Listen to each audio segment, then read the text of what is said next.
Bismillahirrahmanirrahim. In the name of Allah, the Beneficent, the Merciful. Kores ya, pas 5. Panggil Kores. Saya sudah live loh. Oke, baik. Oh sudah live. Saya rekam untuk besok aja. Oke, wah saya bisa minta ke Ustadz Sugi nanti. Oke, baik. Iwan Fila, kita mulai sekarang ya. Oke, lanjut. Tunggu, mohon izin ada. Sudah mau udah jalan.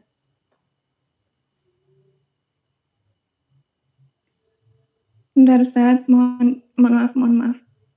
Oke. Dalam hitungan kelima kita mulai live kita malam ini. Bismillahirrahmanirrahim. Oke. 5, 4, 3, 2, 1. A'udzubillahi minasyaitonirrajim. Bismillahirrahmanirrahim. Assalamualaikum warahmatullahi wabarakatuh. Waalaikumsalam warahmatullahi wabarakatuh. Alhamdulillahirabbil alamin wassalatu wassalamu ala asrofil anbiya'i wal mursalin wa ala alihi wa sahbihi ajmain amma ba'du. Segala puji bagi Allah, Tuhan seluruh alam. Semoga salawat dan keselamatan tercurahkan selalu kepada Nabi dan Rasul termulia kita, Nabi Muhammad Sallallahu Alaihi Wasallam, juga Sallallahu Alaihi Wasallam, juga untuk keluarga dan para sahabat beliau. Selamat malam Ikhwan Fillah. Alhamdulillah malam ini dari Zoom M3 Mujahid, Mujadid dan Mujtahid kami hadir kembali untuk menyapa sahabat Ikhwan Fillah semuanya dengan program acara baru yang insya Allah akan sangat bermanfaat bagi kita semua. Apa ini? Acara ini spesial Ikhwan Fillah karena para ustadz dan para debater andalan kita berkumpul untuk memberikan kajian dan berbagi ilmu kepada kita semua untuk menjawab syubhat-syubhat yang dilancarkan pihak sebelah. Tidak hanya menjawab syubhat, tapi para guru kita nanti juga akan memberi tips kepada kita untuk mengkomparasi atau mirroring terhadap kitab mereka.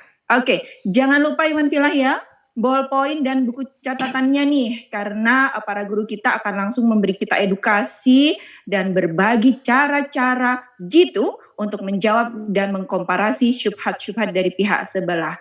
Ikhwan Fillah, acara ini insya Allah akan hadir seminggu 3 kali di hari Selasa, Kamis, dan Sabtu di jam 21.00 dan jangan dilewatkan ya Ikhwan Fillah karena hanya 30 menit saja kami hadir untuk menjawab syubhat-syubhat dan setiap minggunya atau setiap kali hadir kami akan membahas syubhat yang berbeda dan insya Allah juga dengan para guru yang berbeda juga. Baik Ikhwan Fillah, malam ini telah hadir para ustadz dan guru kita yang akan berkenan untuk berbagi ilmu untuk kita. Kita sapa dulu masing-masing guru kita. Assalamualaikum warahmatullahi wabarakatuh. Ustadz Sugi Kristologi. Waalaikumsalam warahmatullahi wabarakatuh. Alhamdulillah. Ustadz Wafi. Assalamualaikum. Waalaikumsalam warahmatullahi taala wabarakatuh. Alhamdulillah. Moreh Reski. Assalamualaikum Moreh. Waalaikumsalam warahmatullahi wabarakatuh. Alhamdulillah juga ada Ahi Krios Moto. Assalamualaikum Ahi. Waalaikumsalam warahmatullahi wabarakatuh. Alhamdulillah dan tidak lupa satu debater andalan kita yang luar biasa, Ahi Kores Kristus Triun Slayer. Selamat malam, assalamualaikum Ahi. Waalaikumsalam warahmatullahi wabarakatuh. Anak Batak. Oh enggak salah server. Lanjut. Alhamdulillah, masya Allah. Mantap. Malam ini Malam ini tema besar kita sebenarnya kita akan membahas tentang konsep keselamatan ya di dalam Islam juga nanti kita akan sedikit membahas di dalam pihak kekristenan. Dan ada 2 syubhat yang akan kita patahkan dan kita komparasi oleh guru-guru kita.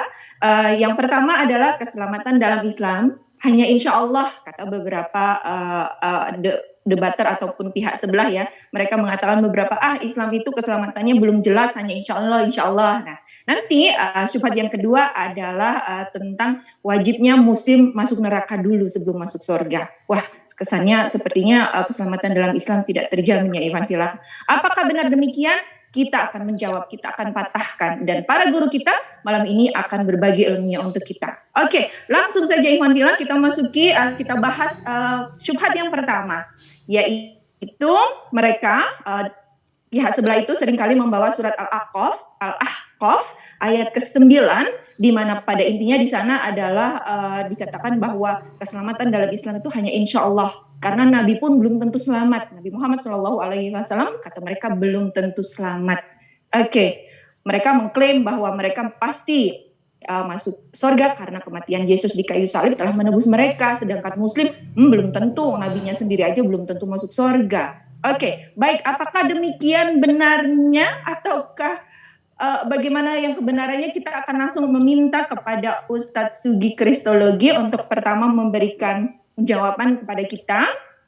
Bagaimana cara kita menjawab syubhat ketika Muslim ditanya oleh pihak sebelah bahwa keselamatan umat Islam hanyalah insya Allah.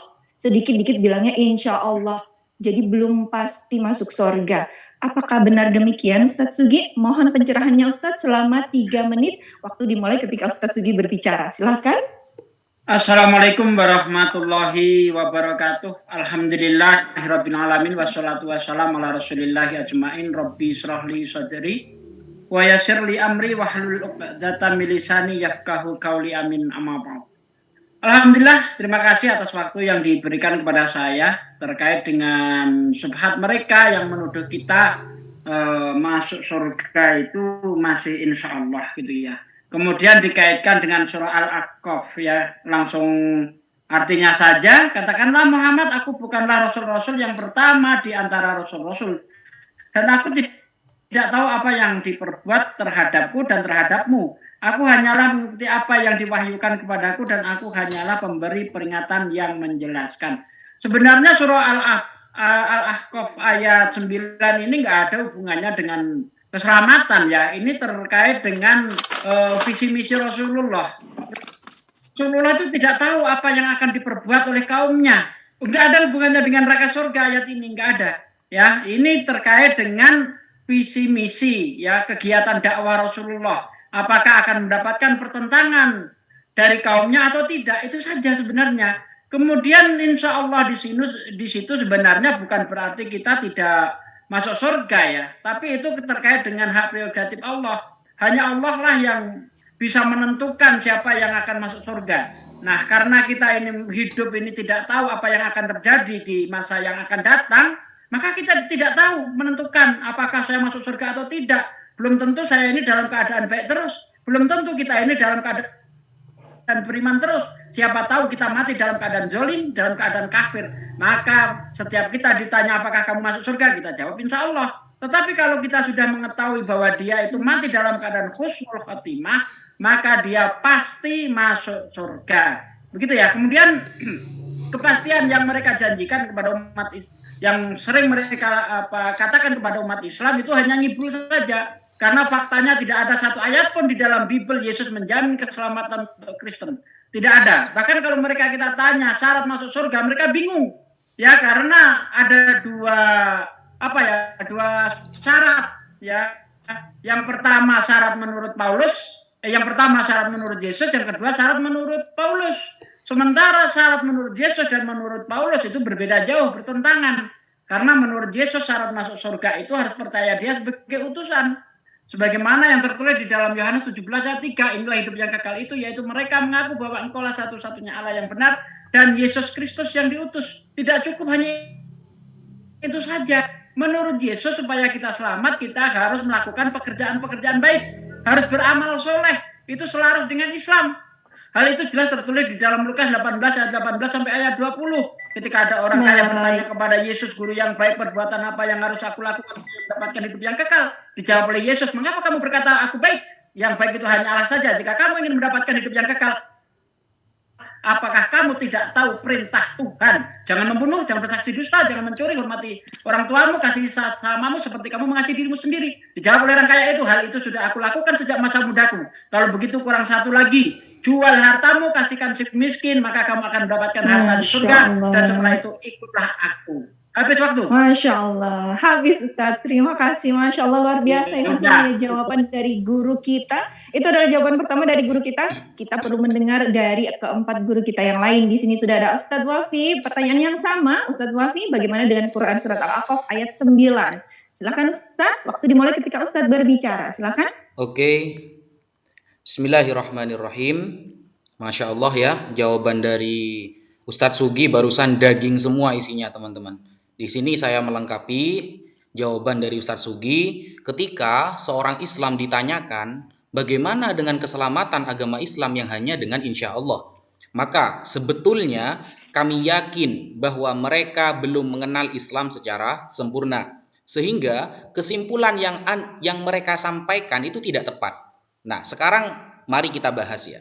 Allah Subhanahu wa taala memberi jaminan di dalam Al-Qur'an bahwa orang yang beriman dan menjalankan apa yang dibawa oleh baginda Nabi Muhammad sallallahu alaihi wasallam, maka dia akan selamat.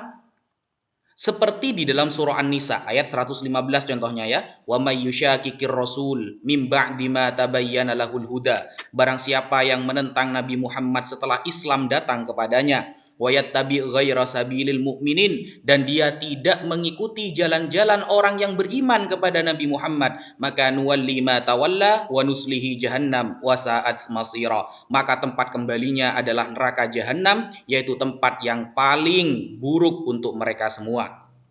Nah, kemudian seorang muslim ya mengucapkan kata insya Allah itu tidak lain karena mengikuti perintah Allah. Seperti keterangan di dalam surah Al-Kahfi ayat 23 dan ayat 24. Yang artinya, dan janganlah engkau mengatakan tentang sesuatu, aku akan melakukannya besok, kecuali jika Allah menghendaki atau mengucapkan kata insya Allah. Nah, ini menunjukkan bahwa umat Islam mengerti terkait sifat jaiz bagi Allah. Jadi Allah itu punya sifat jaiz. Apa sifat jaiz Allah? Allah berhak melakukan apapun yang mungkin terjadi dan Allah berhak meninggalkannya. Nah, ketika kita faham tentang sifat jaiz itu, maka segala sesuatu yang ada di dunia ini tergantung hak dari Allah Subhanahu wa taala. Tidak ada daya dan upaya melainkan hanya mengharap pertolongan dari Allah. Kendati demikian, aturan jawaban di poin saya yang pertama ya, bahwa tetap mengikuti langkah-langkah yang dibawa oleh Rasulullah, maka harus tetap berlaku. Mengapa? Karena mengikuti Nabi Muhammad lah barometer yang telah Allah tetapkan agar umat Islam selamat. Kemudian Allah Subhanahu wa taala telah berfirman beberapa kali di dalam Al-Qur'an, "Innallaha la yukhliful mi'ad." Bahwa Allah tidak akan pernah mengingkari janji-janjinya. Orang yang taat kepada Allah maka selamat, orang yang tidak taat maka tidak akan selamat. Oleh karena itu, sikap yang benar bagi seorang hamba memang seharusnya tetap mempertimbangkan sifat jaiz bagi Allah dengan tetap menyerahkan kepada pemilik hak keselamatan itu sebagai kaedah dalam ketauhidan dan istiqomah menjalankan perintah Allah Subhanahu wa taala dengan cara patuh kepada Nabi Muhammad sallallahu alaihi wasallam. Kurang berapa menit, Mbak Lona? Masya Allah. Sudah habis Ustadz? Terima kasih. Masya Allah, luar biasa. Itu adalah tambahan dari Ustadz Wafi. Daging semuanya ya dari kedua Ustadz kita. Bagaimana dengan Moreh Reski? Moreh, kami persilakan. Waktunya 3 menit dimulai sekarang. Silakan.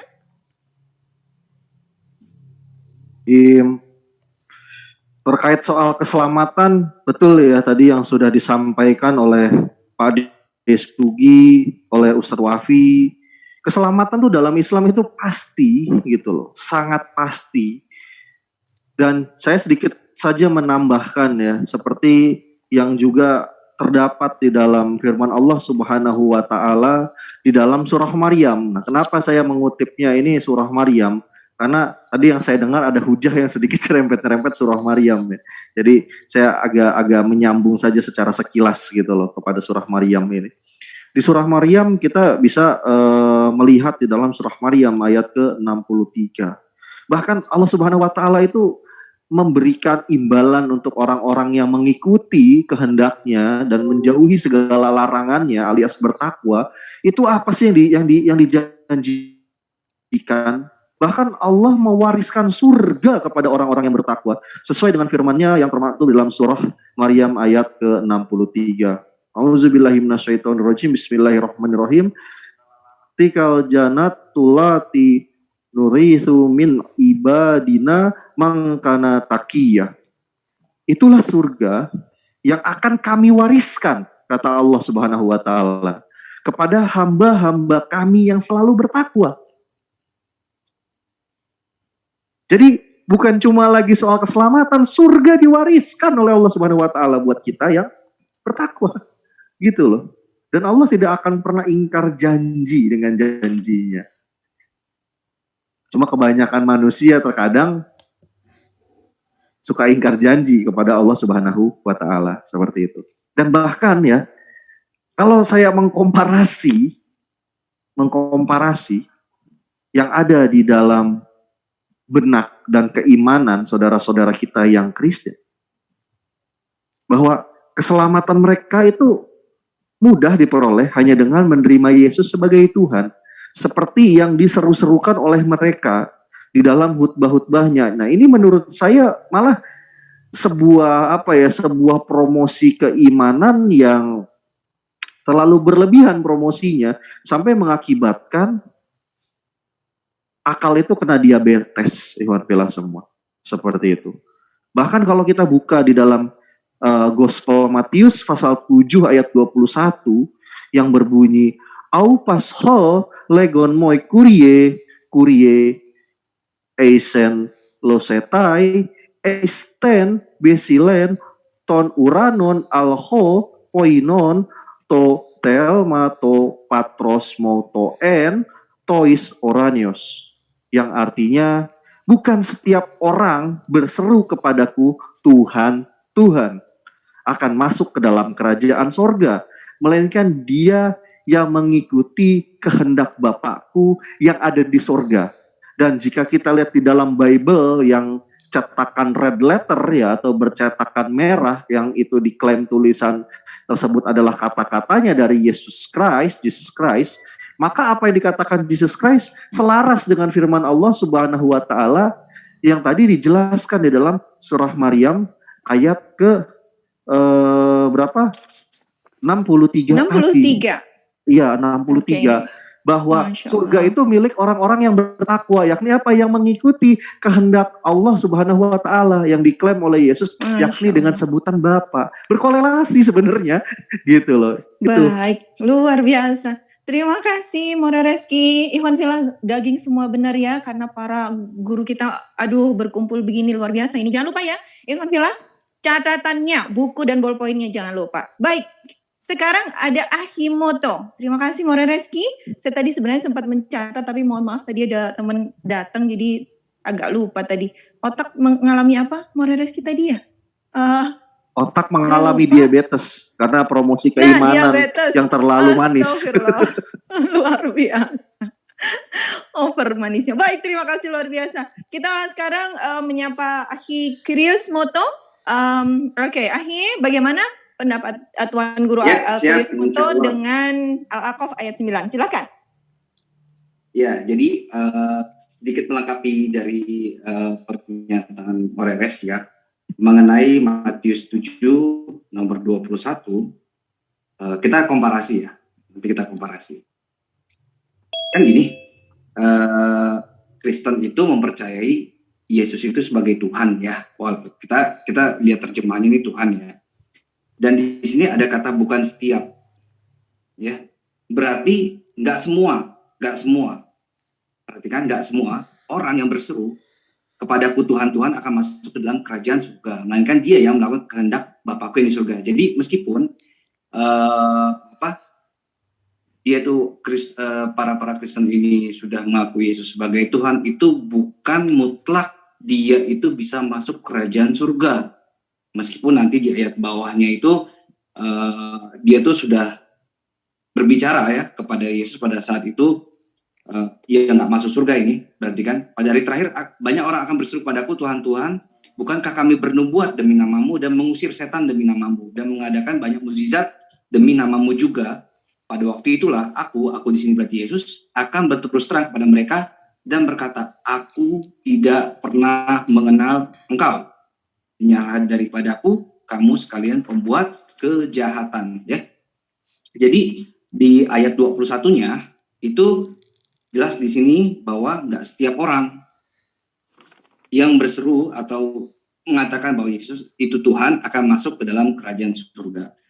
Terus masalah insya Allah ya, insya Allah. Kalau kita lihat di dalam Yakobus 4 nomor 15, Ya, 14, 15. Kita stressingnya nanti di 14 dan 15 ya. Di 14 dan di 15 ini. Nah, jadi nomor 14, sedang kamu tidak tahu apa yang akan terjadi besok. Apakah hidupmu itu sama seperti uap yang sebentar saja kelihatan lalu lenyap. 15. Sebenarnya kamu harus berkata jika Tuhan menghendakinya. Berarti jika Tuhan menghendakinya. Kami akan hidup dan berbuat ini dan itu. Artinya kalau kalian itu tidak tahu terhadap sesuatu hal yang belum pasti keadaannya, itu harus berkata jika Tuhan menghendakinya atau by God's permission.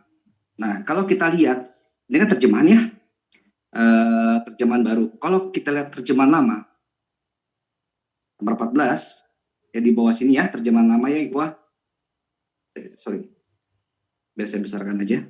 Nah, nomor 14, ya, padahal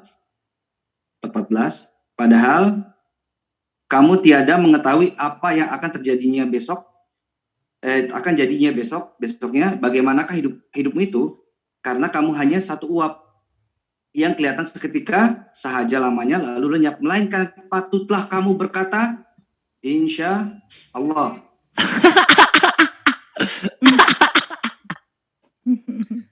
Dor.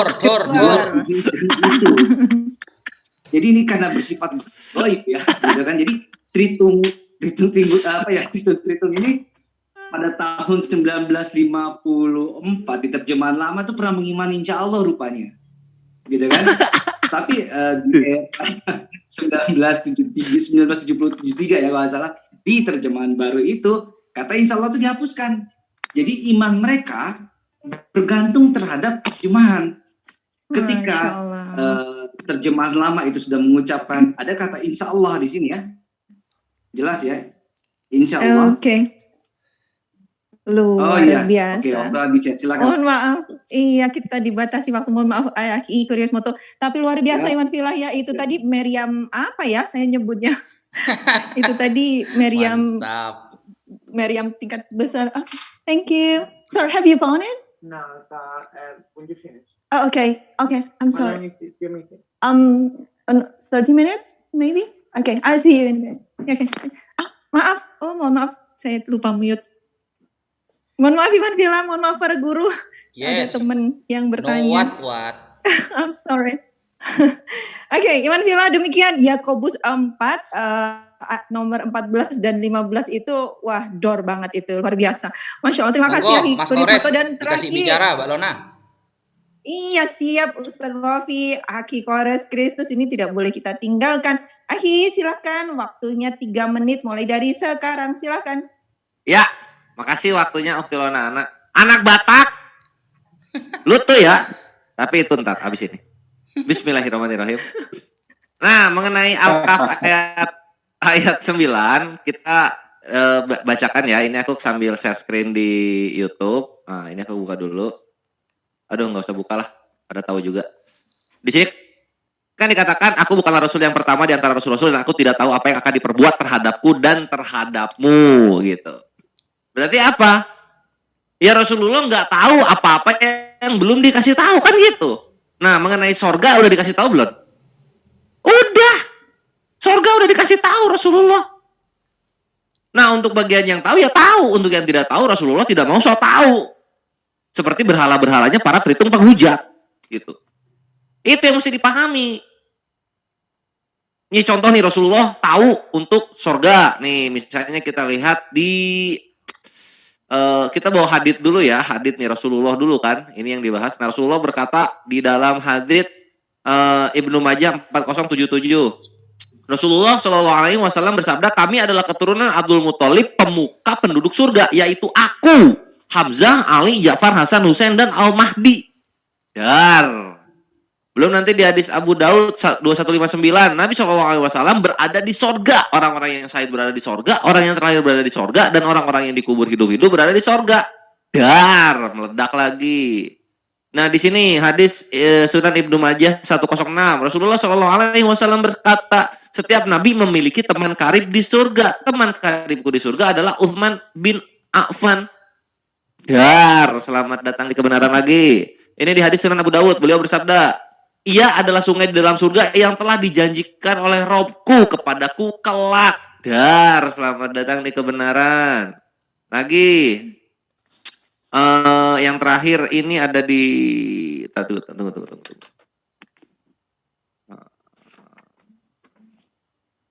Nah, di sini ya, bayangkan di sini nih. Bayangkan, perhatikan nih.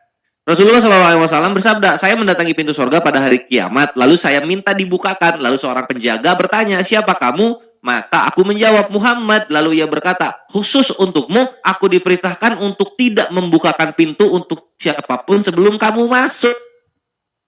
Jadi udah fix. Nggak akan ada manusia yang masuk ke surga kalau Nabi kami yang kami cintai tidak masuk terlebih dahulu. Bukan pesundal, bukan juga kang pajak, bukan. Nabi, ini baru yang pertama masuk itu Nabi. Masa yang memimpin barisan masuk ke surga itu bukan Nabi? Kan gitu. Lalu kemudian dalam Islam perhatikan ikhwah, jangan mau digiring oleh Tritung, bahasanya keselamatan, jangan mau. Karena dalam Islam kepastian kita ada di surga itu bahasanya bukan keselamatan, bahasanya itu adalah apakah kamu tidak mau dibedakan dengan kafir? Nah, itu bahasanya begitu. Perhatikan di mana nih? Di sini ya. Di Ali Imran 102. Hai orang-orang yang beriman. Oh, bukan yang itu. Nah, ini. Ini. Surah Ali Imran ayat 80. Dan tidak wajar pula baginya menyuruhmu menjadikan malaikat dan para nabi sebagai Tuhan. Apakah patut dia menyuruhmu berbuat kekafiran di waktu kamu sudah Islam? Loh, maksudnya gimana? Kok nggak bisa disuruh kafir ketika sudah Islam? Nah, di sini dipertegas lagi.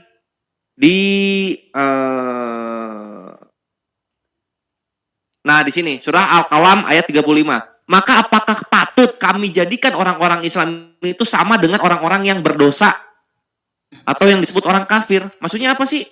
Karena gini, Allah itu menjanjikan sesuatu yang pasti untuk yang tidak taat kepada gitu. Itu yang dijanjikan Allah. Dalam Al-Qur'an ditegaskannya di sana. Contoh surah Ali Imran ayat 131, dan peliharalah dirimu dari api neraka yang disediakan untuk orang-orang yang kafir. Dar. Masya Allah. Dar. Jadi kebalikannya di situ, my brethren. Ya? Udah ya habis. Masya Allah, habis. Oke, thank you waktunya. Mohon maaf ya. Kayaknya kita memang kurang kalau hanya 3 Nggak, menit itu. 10 pas menit ini, masing-masing bagus. orang harusnya. Bagus. Pas. Baik, luar biasa. Oke, terima kasih para guru untuk jawaban atas syubhat pertama. Tapi masih di syubhat pertama, saya ingin mengembangkan sedikit nih. Karena hadis ini sering dibawa oleh mereka. Khususnya karena pernah booming beberapa tahun yang lalu yang disampaikan ketika acara Profesor Quraisy Shihab. Jadi ada satu hadis yang saya bacakan dari Musnad Ahmad nomor 11.700 disebutkan begini. Telah bercerita kepada kami Hasan, telah bercerita kepada kami Ibnu Lahyah, telah bercerita kepada kami Abu Zubair, telah bercerita kepadaku Jabir, telah mendengar Rasulullah Shallallahu Alaihi Wasallam bersabda, amal seseorang tidak akan memasukkan ke dalam surga dan juga tidak akan menyelamatkannya dari neraka. Ada yang bertanya, tidak juga Anda wahai Rasulullah? Beliau menjawab, tidak juga saya terkecuali dengan rahmat Allah Azza wa Jalla. Baik, ini saya serahkan kepada siapa di antara para ustadz yang berkenan menjawab. Kami persilakan, silakan siapapun dalam waktu 3 menit. Aku 10 detik aja. Untuk kami. Aku dulu. Aku. Ya, silakan Aki. Posisinya begini, amal itu bahasa Indonesianya apa sih? Perbuatan. Kalau misalnya perbuatan bikin masuk surga, maka kan itu pluralis. Iman dulu baru perbuatan. Gitu loh. Ya. Jadi jangan pakai Korintus. Lu gimana mau dapat wisuda dari sebuah kampus kalau lu nggak daftar di awal? Percuma lu ngikut-ngikut SKS semuanya kalau lu nggak daftar di awal, terus lu pengen wisuda. Nggak dianggap lu sama kampus. Ini berlaku untuk semua logika yang ada di dunia. Ya, itu sudah. Thank you. Oke, luar biasa. Terima kasih Aki. Monggo guru yang lain. Saya tambahi sedikit ya. Silakan, Ustaz. Mengenai itu sebenarnya amal perbuatan kita itu tidak menjamin, karena syarat masuk surga bukan cukup itu saja, ada beberapa hal yang harus kita lakukan. Sebagaimana yang tertulis dalam surah Al-Asr itu, wal asri innal insana lafi khusrin illa alladziina amanu wa amilus sholihati wa tawassaw bil haqq wa tawassaw bis dalam kondisi normal. Tetapi kalau Allah tidak melalui 4 syarat ini, bisa juga itu hak prerogatif Allah. Seperti contoh ada seorang perempuan pelacur yang mengasih minum anjing lalu dia tobat akhirnya masuk surga. Itu hak Allah. Tapi secara normal Allah mengasih 4 syarat. Yang pertama beriman, kedua beramal soleh, ketiganya adalah dakwah, keempatnya adalah sabar. Jadi keempat ini harus dipenuhi. Jadi tidak bisa berdasarkan amal soleh saja, tetapi dia tidak beriman. Beriman, beramal soleh, tapi dia tidak mau berdakwah. Juga belum bisa menentukan itu ya. Berarti ada 3, beriman, beramal soleh, dakwah, kemudian harus sabar. Dan itulah 4 syarat ini harus dipenuhi. Terima kasih. Masya Allah, terima kasih Ustaz. Saya tambahin, Mbak. Monggo dilanjut. Silakan Ustaz. Oke. Memang benar ya. Bismillahirrahmanirrahim. Rasulullah pun tidak akan masuk surga. Saya benarkan itu. Kecuali mendapatkan rahmat dari Allah. Nah, sekarang pertanyaannya, apakah Rasulullah mendapatkan rahmat dari Allah? Nah, di dalam surah Al-Ahzab ayat 56 dijelaskan, ya innallaha wa malaikatahu yusalluna 'alan nabi ya ayyuhalladzina amanu sallu 'alaihi wa sallimu taslima. Nah, Allah itu membaca solawat kepada Nabi, malaikat membaca solawat kepada Nabi, dan kita dianjurkan untuk membaca solawat kepada Nabi. Apa makna solawat Allah kepada Nabi? Al-Imam Al-Qurtubi di dalam kitab Al-Jami' li Ahkamil Quran berkata, wassalatu minallah rahmatuhu wa ridwanuhu. Adapun solawat Allah kepada Nabi Muhammad maksudnya memberi rahmat dan meridhoinya. Berarti Nabi Muhammad dapat solawat, dapat rahmat dari Allah. Dan di ayat Al-Quran sudah jelas, wa ma arsalnaka illa rahmatan lil alamin. Tidaklah kami mengutus engkau wahai Muhammad kecuali menjadi rahmat bagi semesta alam. Rajanya rahmat adalah Nabi Muhammad sallallahu alaihi wasallam. Berarti beliau pasti masuk surga. Gitu pemahamannya guys. Sekian. Masya Allah, tabarakallah, ini luar biasa Iwan. Sedikit penambahan. Semua. Baik, silakan Ustaz. Sedikit penambahan. Ya, di dalam surah silakan setelah Al-Baqarah Ustaz ayat Sugi nanti ke 157. Ya, Al-Baqarah 157 dikatakan ulaika alaihim sholawatu min rabbihim wa rahmah. Berarti orang-orang yang bertakwa itu mendapatkan rahmat dari Allah. Rahmat itu akan datang jika kita beramal soleh. Ya, menuruti segala perintah Allah, maka rahmat Allah akan datang. Jadi antara amal soleh dan rahmat Allah itu tidak bisa dipisahkan. Begitu. Terima kasih. Masya Allah, luar biasa. Terima kasih. Monggo, More Reski. Ya, saya sedikit aja hanya menyimpulkan dari semua opini tadi, dari Kores, dari Ustadz Wafi, dari Pak Desugi. Jadi gini, alhamdulillah semua. Kalau kita rumuskan ya, kita simpulkan. Soal masuk surga tadi, itu ada beberapa butir syaratnya. Pertama, kita harus punya iman yang benar. Dari iman yang benar, baru kita melakukan amaliyah yang benar. Dari situ, baru Allah Subhanahu wa Ta'ala memberikan rahmatnya kepada kita dan kita masuk surga. Gitu loh. Jadi ada step by stepnya. Butir-butir tadi tidak boleh ada yang dilepas satupun. Gitu loh. Sebenarnya saya akan melakukan komparasi lagi dengan yang dipahami oleh saudara-saudara kita yang Kristen di umat sebelah. Di dalam Kristen sendiri sebenarnya ketika misalkan kita tanya seperti ini, apa benar keselamatanmu pasti? Iya, pasti dia akan jawab itu. Oke, cara untuk pasti mendapatkan keselamatan dengan bagaimana? Dengan menerima Yesus sebagai Tuhan. Pasti seperti itu ujar mereka. Nah, ketika dia katakan seperti itu, lalu kita bisa tanya lagi. Kita bikin analogi yang sedikit ekstrim. Saya detik ini terima Yesus sebagai Tuhan, lalu saya berangkat ke diskotik, cari pelacur. Ketika cari pelacur, saya ajak check-in, lalu saya mati di atas perut pelacur. Saya masuk surga apa masuk neraka? Pasti dia akan mengatakan kita masuk neraka, padahal kita sudah terima Yesus. Nah, lalu mereka pasti akan menjawab. Menjawabnya begini, menjawab bagaimana? Kamu menerima Yesus harus mengikuti segala apa yang diperbuat oleh Yesus. Jangan berzina, jangan ini, jangan begini. Sebenarnya intinya sama gitu loh. Sama saja, yaitu apa? Kalau kamu mau masuk surga, yakni syaratnya sama seperti tadi dalam Islam. Satu, kamu harus punya iman. Tidak cukup iman saja, kamu harus di situ juga melakukan amaliyah yang baik.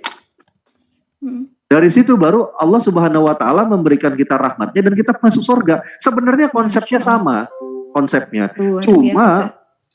Cuma Kristen ini dalam promosi itu seperti yang saya bilang di awal kepada Mbak Lona Ana dan semuanya. Yakni apa? Promosinya itu terlalu manis gitu loh, sampai bikin akal diabetes. Tapi ketika kita cermat ya dalam menanyakan hal detail terkait keselamatan mereka, dari situ mereka ya tidak bisa mempromosikan dengan promosi yang manis lagi gitu loh, seperti itu. Itu yang bisa saya jelaskan.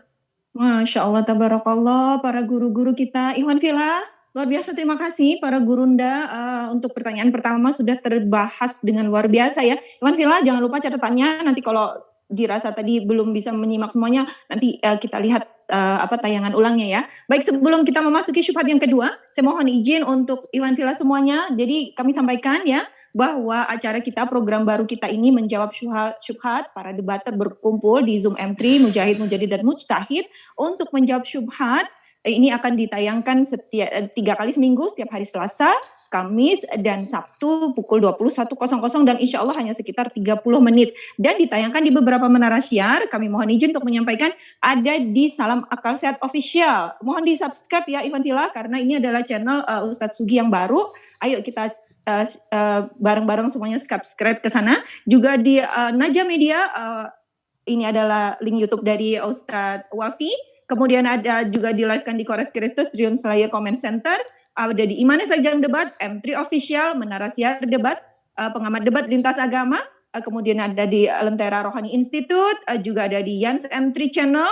Kemudian juga ada di satu channel yang masih kecil namanya Perindu Surga Channel. Itu nanti, tapi kalau Perindu Surga Channel tidak live ya. Nanti insya Allah akan ditayangkan ulang.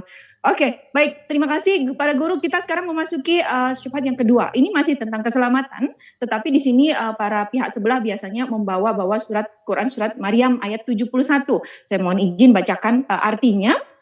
Dan tidak ada seorang pun daripadamu melainkan mendatangi neraka itu. Hal itu bagi Tuhanmu adalah suatu kemestian yang sudah ditetapkan. Jadi mereka selalu menggembar-gemborkan bahwa Muslim itu semuanya masuk neraka. Terus bagaimana bisa selamat gitu. Baik, sekarang kami mohon silakan dari Ustadz Wafi dulu, mungkin kita bergantian. Silakan Ustadz Wafi. Oke, bismillahirrahmanirrahim. Nah, sebenarnya kalau hanya membaca satu ayat, memang pengertiannya seolah-olah semua manusia harus masuk neraka dulu, kan begitu. Nah, padahal gak seperti itu pemahamannya teman-teman. Nah, di ayat selanjutnya itu sangat jelas. Ya, surah Maryam ke-72. Allah Subhanahu wa taala berfirman, "Tsumma nunajjil ladzina taqaw wa nadzaru dzalimina fiha jithiya." Kemudian kami selamatkan orang-orang yang bertakwa dan membiarkan orang-orang zalim di dalam neraka dalam keadaan berlutut. Nah, makna dari ayat ini telah menjawab apa yang Oten sampaikan, bahwa orang yang bertakwa akan Allah selamatkan dari api neraka. Takwa artinya menjalankan perintah Allah dan menjauhi larangannya. Seyogyanya Oten ini tidak asal comot ayat gitu dan menyimpulkan tanpa meneruskan pada ayat selanjutnya. Dan memang para ulama dalam beberapa tafsir berbeda pendapat mengenai makna dari kata wariduha. Ada yang mengatakan cuma lewat neraka, ada yang mengatakan langsung masuk, ada yang mengatakan di laundry dulu gitu, harus masuk neraka dulu. Cuma harus kita garis miringi teman-teman. Tidak ada perbedaan pendapat dari kalangan ulama bahwa orang yang bertakwa pasti masuk surga, itu ya. Jadi perbedaan pendapat para ulama hanya tentang masuk atau hanya lewat di neraka. Tapi tidak ada para ulama yang berbeda pendapat mengenai orang yang bertakwa itu pasti masuk neraka, pasti masuk surga, gitu. Kemudian ada suatu hal yang harus Oten fahami, bahwa di dalam Islam ada sebagian orang yang mendapatkan keistimewaan oleh Allah Subhanahu wa taala sehingga mereka diselamatkan oleh Allah tanpa memasuki neraka. Nah, tidaklah keistimewaan itu Allah berikan melainkan karena ridho dan pertolongannya, baik disebabkan amal dari hamba itu ataupun hal yang lain. Saya contohkan satu hadis. Rasulullah Shallallahu Alaihi Wasallam bersabda, "La yadkhulan nar rajulun syahida badran wal hudaybiyah." Tidak akan menyentuh neraka orang yang mati syahid dalam perang Badar dan perang Hudaybiyah. Nah, saya kira itu sudah menjawab. Kurang berapa menit, Mbak Lona? Masya Allah. Terima kasih Ustadz. Kurang ada sekitar 38 detik. Silakan. Oke. Saya lanjut ya tentang itu, Mbak Lona, yang harus mungkin saya minta nambah 1 menit tentang surah Al-Ahqaf ayat 9 ya. Nah, surah Al-Ahqaf yang tadi ayat 9 itu, tatkala ayat itu turun ya, diturunkan oleh Allah, orang-orang musyrik Yahudi dan para kaum munafik bergembira dan berkata, bagaimana kita akan mengikuti Muhammad? Ungan dia saja belum tentu selamat di akhirat. Nah, itu perkataan orang Yahudi dan kaum munafik dalam masalah surah Al-Ahqaf ayat 9. Ketika surah Al-Ahqaf ini turun, mereka mengatakan bahwa Muhammad aja gak tahu dia selamat, masa kita mau ikut orang yang gak tahu dia selamat atau enggak? Nah, lalu gara-gara orang munafik dan Yahudi mengatakan seperti itu, Allah menurunkan surah Al-Fath ayat 2 yang isinya A'udzubillahi minasyaitonirrajim la yaghfira lakallahu ma taqaddama min dzambik wa ma ta'akhkhar wa yutimma ni'matahu 'alaika wa yahdiyaka siratan mustaqima. Agar Allah memberikan ampunan kepadamu Muhammad atas segala kesalahanmu yang lalu dan yang akan datang, serta menyempurnakan nikmatnya atasmu Muhammad dan membimbingmu ke jalan yang lurus. Duar. Ayat ini menjawab tuduhan orang munafik bahwa semua dosa Nabi Muhammad diampuni. Ayat ini menunjukkan Rasulullah itu maksum, terjaga dari dosa dan akan selalu dibimbing oleh Allah ke jalan yang lurus. Sekian. Allahu Akbar. Terima kasih Ustadz. Oke, waktunya pas habis. Oke, kami mohon sekarang kepada Ustadz Ustadz Sugi untuk memberi tanggapan. Silakan Ustadz. Iya. Terkait dengan surah Maryam tadi sebenarnya sudah diterangkan oleh Ustadz Wafi ya. Dan saya juga pernah baca hadisnya. Sebenarnya surah itu berkaitan dengan sirat ya, di mana setiap orang nanti akan melintasi sirat. Besar kecilnya, susah payahnya itu tergantung dari amal kita. Kalau amal kita baik, maka sirat itu akan lebar, dan kecepatannya juga tergantung dari amal perbuatan kita di dunia. Kalau amal perbuatan kita buruk ketika di dunia, maka sirat itu lebih kecil daripada rambut dibelah 7 ya. Kalau itu amal baik kita itu bagus, maka lebarnya bagaikan jalan raya seperti itu. Kemudian kalau dipahami tadi kata Ustadz Wafi ada yang berpendapat bahwa itu seperti di laundry, itu juga nggak masalah karena setiap orang itu harus bertanggung jawab atas perbuatannya masing-masing. Ya, itu adil menurut saya. Tetapi bagaimana kalau kita lihat di dalam Bible seperti yang tertulis di dalam Markus 9 ayat 49, Yesus berkata bahwa setiap orang akan digarami dengan api. Ya, itu berbicara tentang api neraka kalau kita baca ayat-ayat sebelumnya. Nah, di sini yang jadi celakanya orang Kristen. Orang Kristen tidak mengenal namanya di laundry. Begitu masuk neraka kekal. Berarti setiap orang di situ Yesus mengatakan setiap orang berarti tidak ada kesempatan untuk masuk surga. Begitu masuk neraka dia kekal di dalamnya. Apalagi kalau kita lihat di dalam Matius 7 ayat 22-23 seperti yang dibacakan Moreh ya tadi kalau nggak salah. Pada hari terakhir nanti banyak orang yang berseru kepadaku, Tuhan, Tuhan, bukankah aku bernubuat demi namamu, mengusir setan demi namamu, dan mengadakan mukjizat demi namamu pula? Pada hari ini aku akan berterus terang, aku tidak mengenalmu. Nyahlah kau dari hadapanku, hai para pembuat kejahatan. Itu jelas sekali orang-orang Kristen yang menuhankan Yesus diusir oleh Yesus karena Yesus tidak pernah mengajarkan bahwa dirinya Tuhan. Orang Kristen sering membantah, oh itu untuk orang Kristen yang begini begono. Walaupun percaya Yesus dia masih berbuat begini begono, oh tidak bisa. Itu kaitannya dengan apa? Dengan ajaran. Sekarang di mana Yesus mengajarkan bahwa dirinya Tuhan? Kalau tidak ada, maka pengertiannya adalah setiap orang Kristen masuk neraka. Enggak ada orang Kristen masuk surga. Itu berdasarkan apa yang diajarkan Yesus itu sendiri. Begitu, terima kasih. Masya Allah, syukran kathiran Ustadz Sugi, terima kasih, luar biasa. Mirroring ya Iwan Villa bahwa di dalam Bible mereka juga ada satu ayat bahwa setiap orang akan digarami dengan api. Itu ada di Markus 9 nomor 49. Luar biasa. Terima kasih Ustadz Sugi. Kita sekarang akan mendengar paparan pemberian amunisi dari More Reski. Silakan More Reski. Ya, terima kasih Mbak Lonana. Bismillahirrahmanirrahim ya.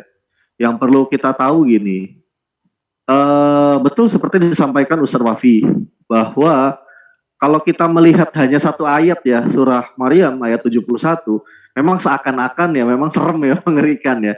Tapi ya, Al-Quran itu untuk memahaminya tidak bisa namanya kita baca satu ayat lalu kita pahami satu ayat. Sebenarnya gini, saya mungkin di sini kalau ada yang menyaksikan ya saudara-saudara yang Kristen, saya tidak bermaksud untuk menyerang, tapi saya lebih bermaksud untuk mengedukasi. Al-Quran itu juga sifatnya ada redaksi-redaksinya. Sama seperti di dalam Bible itu judul perikop gitu loh. Nah, surah Maryam ayat ke-71 ini hanya salah satu ayat bagian dari sebuah redaksi di dalam surah Maryam. Nah, lalu ketika saya bilang salah satu, maka dimulainya dari mana? Kita bisa membuka surah Maryam ayat ke-66. Di situ awal redaksinya gitu loh. Yang berbunyi wa yaqulul insanu aiza mamitu lasufa ukhraju hayain. Nah, di sana terkait orang-orang ya, orang-orang yang kafir bertanya, betulkah apabila aku telah mati, kelak aku sungguh-sungguh akan dibangkitkan, hidup kembali. Nah, itu awal redaksinya dari surah Maryam ayat 71. Baru sampailah penjelasan itu kepada ayat 71. Dan juga dilanjutkan ke 72. Yakni apa? Summa nunnazil ladzina taqaw wa nadharus dzaliman fiha jisya. Yang artinya apa? Bahwa orang-orang yang bertakwa pasti diselamatkan oleh Allah Subhanahu wa taala. Bahkan ini berkorelasi kalau kita mundur lagi ke ayat 63 dari surah Maryam yang tadi di sesi sebelumnya saya jelaskan. Nah, hal itu juga sebenarnya berkorelasi lagi ya dengan apa yang distatementkan oleh Yesus di dalam Gospel Matius pasal 7 ayat 21 yang tadi juga dibacakan oleh Pak Desugi. Gitu loh. Yakni untuk masuk surga bukan dengan menyerunya dia Tuhan, Tuhan, bukan, tapi apa? Dengan mengikuti kehendak Bapakku, yaitu Allah yang ada di surga. Konteksnya bertakwa. Bahkan selaras, kalau kita membaca ini dari awal redaksi, sampai akhir redaksi di surah ayat 7, surah Maryam ayat 72, jadi bisa dicatat Ikhwan Fillah, baca dari ayat 66 sampai terakhir di ayat 72, maka kita akan paham di situ. Nah, bahkan ketika kita komparasi sendiri pun dengan Matius pasal 7:21 itu berkorelasi gitu loh. Dan apalagi kalau kita baca lagi gitu loh, di dalam Matius pasal 19 ayat ke-16, ada seorang yang bertanya nih kepada Yesus dan berkata, "Guru, perbuatan baik apakah yang harus kuperbuat untuk memperoleh hidup yang kekal?" Atau masuk surga, hidup yang kekal itu artinya. Lalu apa jawabnya Yesus? Apakah dengan Yesus menjawab di ayat 17 dengan menuhankan aku gitu? Enggak. Yesus mengatakan apa? Jawab Yesus, apakah sebabnya engkau bertanya kepadaku tentang apa yang baik? Hanya satu yang baik. Tetapi jika engkau ingin masuk ke dalam hidup yang kekal maksudnya, turutilah segala perintah Allah. Perintah Allah, bukan dengan menuhankanku. Gak ada kata-kata kayak gitu. Jadi kalau kita lihat red letter ya, atau kata-katanya Yesus di dalam perjanjian baru, dengan statement Allah Subhanahu wa Ta'ala di dalam Al-Quran itu selaras. Selaras sebenarnya. Oke. Luar Mungkin itu yang bisa biasa. saya Terima sampaikan, kasih. Balona. Masya Allah. Terima kasih. More Resi, mohon maaf sekali waktunya memang ini ya. Oke. Tapi luar biasa. Terima kasih. Oke, sekarang kita dengar dornya dari Aki Kores Kristus. Silakan Aki, waktunya 3 menit. Ini nangis darah mereka ini ngedengerin aku gitu. Nangis darah mereka. Stay tune. Aham, bentar aku mau setting share screen-nya dulu ya. Baik, silakan. Sini. Oke, kita ke sini. Lalu sebentar. Siap. Siap-siap. Pertama kita bahas dulu ini ya mengenai surah Maryam, mendatangi. Nah, lalu kemudian apakah apa yang dikatakan oleh Ibnu Katsir mengenai mendatangi itu? Kita lihat aja di Ibnu Katsir gitu, di paragraf-paragraf terbawah gitu. Itu udah mendekati kesimpulannya. Yakni apabila semua makhluk melewati neraka dan orang-orang kafir serta orang-orang ahli maksiat terjerumus ke dalamnya sesuai dengan amal perbuatan mereka. Nah, itu mendatangi. Jadi masuk di sana artinya mendatangi gitu. Bukan deng, malah memang mendatangi tertulisnya gitu. Itu memang terhitung senangnya pelitat-pelitut terjemahan gitu kan. Karena mereka nggak akan bisa menang kalau tidak pelitat-pelitut mempelintir terjemahan. Maka Allah menyelamatkan orang-orang mukmin yang bertakwa dari neraka sesuai dengan amal perbuatannya. Mereka melewati sirot dar. Mereka melewati sirot. Jadi maksudnya apa? Sirot itu jembatan. Nerakanya di bawah. Kita melewati. Kara kafirun jatuh. Muslim lewat semuanya. Selamat datang di kebenaran. Ini perbedaannya gitu. Kita melewati neraka itu melalui sirot yang ada di atasnya, sedangkan kalian ditimpakan garam yang artinya api kepada kalian. Nerakanya didatangkan kepada kalian. Gimana mau selamat itu neraka didatangin kepada kalian? Ayo, hah? Ini gitu. Nah, sekarang kita lihat kebanyakan terhitung penghujat itu mengatakan Islam begini dan begitu. Kita cari otoritasnya aja deh, Nah, kita lihat di sini ya, Iqbal. Yam. Ini data enak ini. Kita akan share screen. Cut. Nah, ini kalau aku udah cucucan udah bergetar tuh emosinya terhitung. Cut. Nah, cut. Ah, ini ya, cut. Kita ke sini dulu. Cut. Aduh, salah gue. Nah, ini, cut. Nah, sini ya. Di sini. Perhatikan. Aham. Jadi judulnya ini dari apakah Konsili Vatikan II Lumen Gentium 16 menjelaskan adanya keselamatan di luar gereja Katolik. Ini katolisitas.org. Pure ya. Jadi bukan WordPress andalan Herdi. Ini pure dari otoritasnya Katolik. Nah, perhatikan di sini. Ya. Nah, di sini.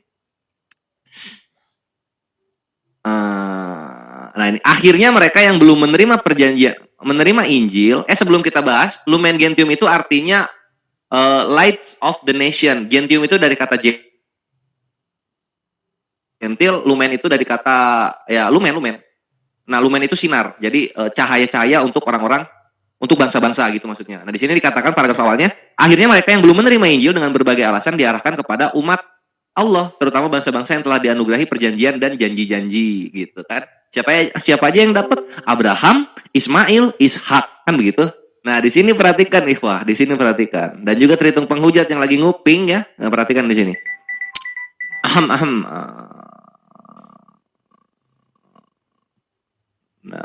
Nah, di sini.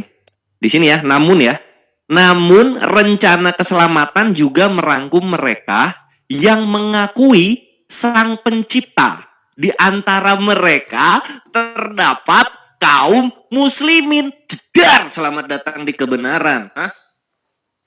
Jadi keselamatan juga merangkum kepada kami, kaum muslimin. Kata orang-orang Katolik, ayo, mau kabur kemana lu? Dor. Masya Allah. Yang menyatakan bahwa mereka berpegang pada iman Abraham dan bersama kita bersujud menyembah Allah yang tunggal dan maha rahim, yang akan menghakimi manusia pada hari kiamat. Selamat datang di kebenaran, my brethren. Keselamatan itu merangkum kami juga, kaum muslimin, Katolik nih. Makanya Katolik Islam bersaudara. Masya Allah. Itu saja yang bisa aku sampaikan. Silakan dilanjut. Ini datanya di Lumen Gentium 16, ikhwah. Ada di situ. Dan ini berbahasa Indonesia ya. 16. Katolik punya ini. Oke, terima. Bukan sulap, bukan sihir. Tafadol ukhtilonana. Masya Allah. Terima kasih Akhi Korekus, luar biasa Iwan Villa. Aduh, sudahlah. Luar biasa pokoknya malam ini. Baik, masih adakah mungkin Akhi Krios Moto tadi izin ya? Apakah ada sebentar? Saya boleh tambahkan? Ini dia saya panggil namanya. Oke, Akhi Syuaib silakan. 3 menit waktunya. 3 menit ya. Oke. Iya. Tadi kan More mengutip Matius 7:21 ya.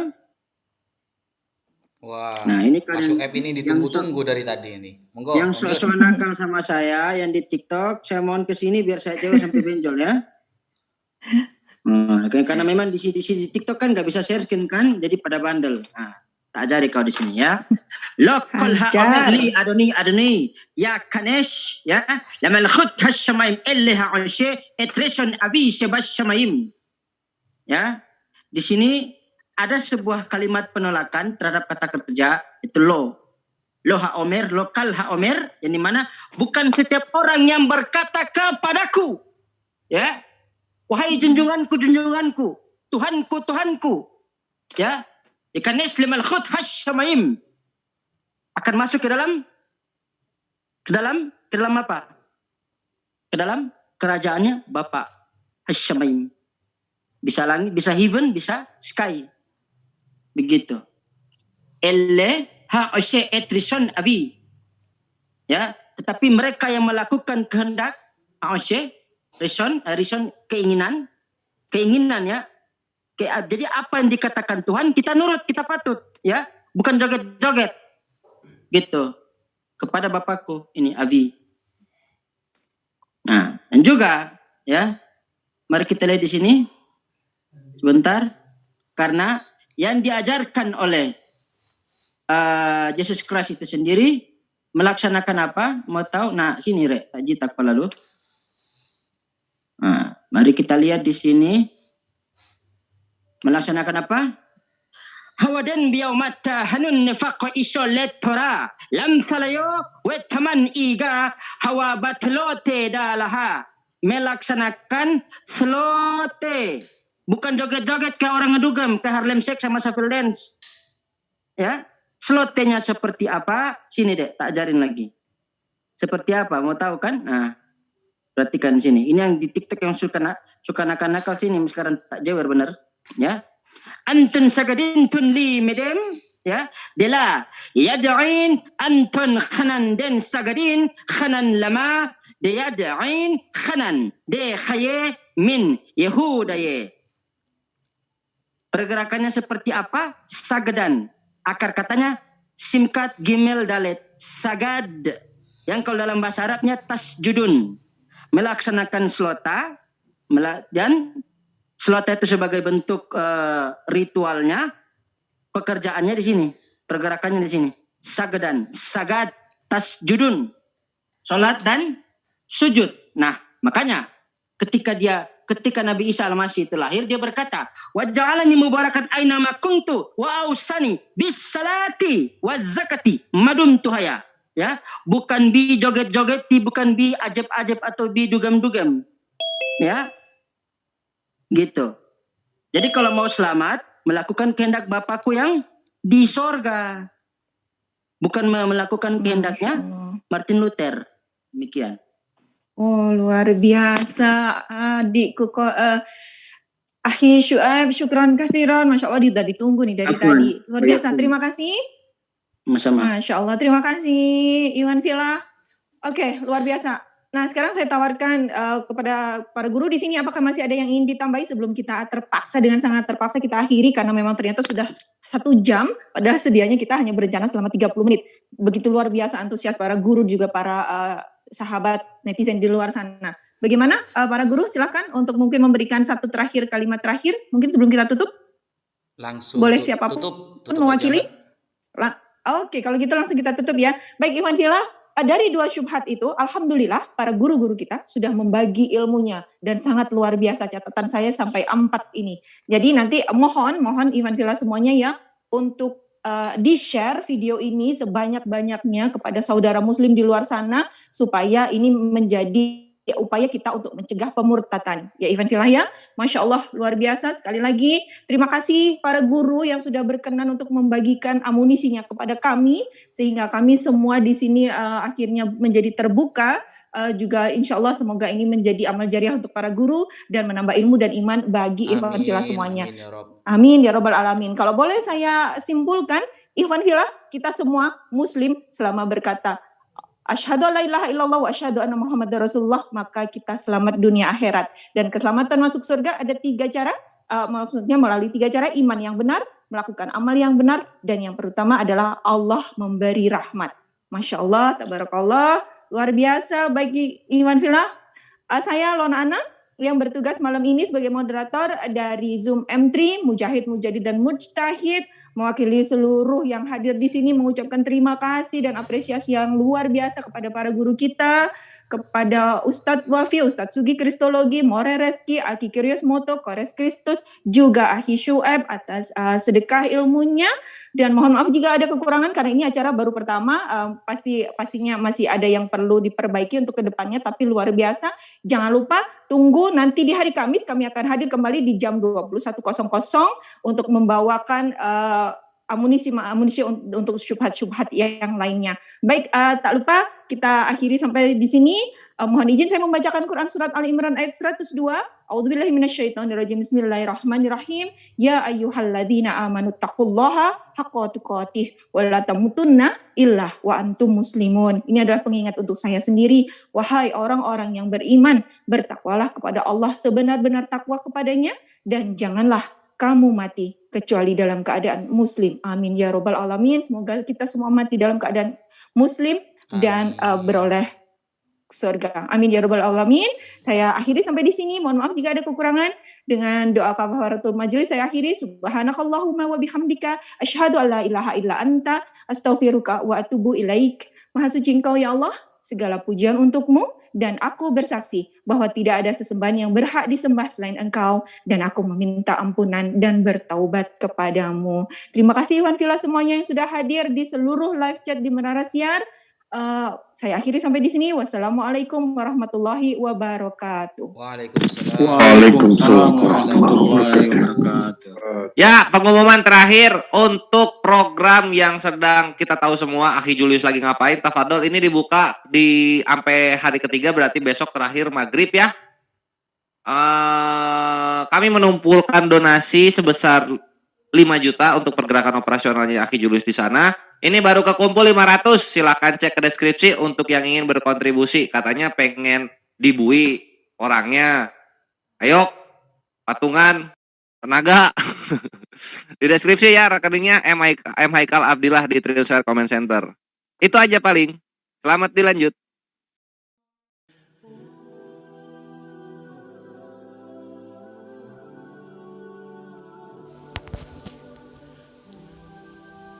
Ikhwani akhwati fillah, sahabat perindu surga channel, demikianlah telah kita simak bersama seri pertama atau part pertama para debater muslim berkumpul untuk menjawab syubhat. Semoga apa yang sudah kita simak bersama tadi bermanfaat untuk kita, menambah ilmu dan iman bagi kita semuanya, dan semoga Allah meridhai. Saya tutup untuk program kita hari ini dengan doa kafaratul majelis. Subhanakallahumma wa bihamdika asyhadu an la ilaha illa anta astaghfiruka wa atubu ilaik. Maha suci Engkau ya Allah, segala pujian untukmu. Aku bersaksi bahwa tidak ada sesembahan yang berhak disembah selain Engkau, dan aku meminta ampunan dan bertaubat kepadamu. Demikian Ikhwan Fillah. Nantikan program kami berikutnya, insya Allah dengan syubhat-syubhat dan para guru-guru yang berbeda. Wassalamualaikum warahmatullahi wabarakatuh.